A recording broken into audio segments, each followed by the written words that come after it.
fait d'être décapité était réservé aux nobles. En quelque sorte, la guillotine, en 1692, est considérée comme un moyen plus doux d'être exécuté et surtout un moyen égalitaire face à la mort, vu que nous sommes dans un contexte de révolution française.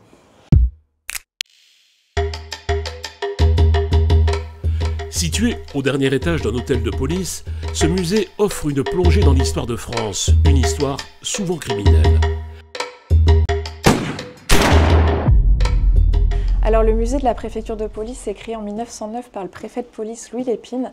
À l'époque, son but c'était vraiment de rapprocher la police de la population, de montrer aux citoyens à quoi servait la police, de montrer les missions de la préfecture de police. Et c'est tout à fait le but qu'on se donne encore aujourd'hui, d'expliquer aux visiteurs toutes les missions diverses et variées de la préfecture de police et bien sûr toute son histoire. Les armes les plus inattendues sont exposées.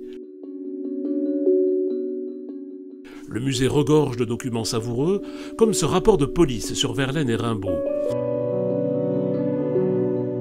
On y lit que Verlaine a le cerveau détraqué et que les œuvres de Rimbaud sont absolument inintelligibles et repoussantes. On montre vraiment comment la police a dû s'adapter aux évolutions de la société. Pourquoi la police est armée aujourd'hui alors qu'elle ne l'était pas avant. Voilà, c'est plein de questions que les gens peuvent se poser et des questions auxquelles ils peuvent trouver des réponses ici. Parce qu'à chaque fois, on repart des événements historiques qui ont fait évoluer les choses. Aucune période n'est oubliée. On découvre une martyrologie révolutionnaire, la liste de 1398 personnes guillotinées. Parmi elles, le roi Louis XVI, c'était le 21 janvier 1793. Il y a aussi l'ordre d'arrestation de Beaumarchais, une lettre de Vidocq, l'ex-bagnard devenu chef de la police. On trouve des photos de Simenon en visite au quai des Orfèvres. Simenon, quand il écrit Maigret, ça a déjà beaucoup de succès, mais c'est assez approximatif. Lui, il parle d'un policier parisien qui fait des enquêtes en province, ce qui n'est pas du tout possible normalement. Et donc Xavier Guichard, qui est le directeur de l'APJ de l'époque, invite Simenon à venir passer du temps au 36 quai des Orfèvres et il lui présente notamment le commissaire Guillaume pour que Simenon puisse le suivre et voir comment il travaille. Et voilà, il a vraiment été impressionné par la technique un peu psychologique utilisée par Guillaume pour faire avouer les criminels. La police technique et scientifique naît au début du XXe siècle. Alphonse Bertillon est l'un de ses créateurs. Il institue le signalement anthropométrique et impose la technique de l'empreinte digitale.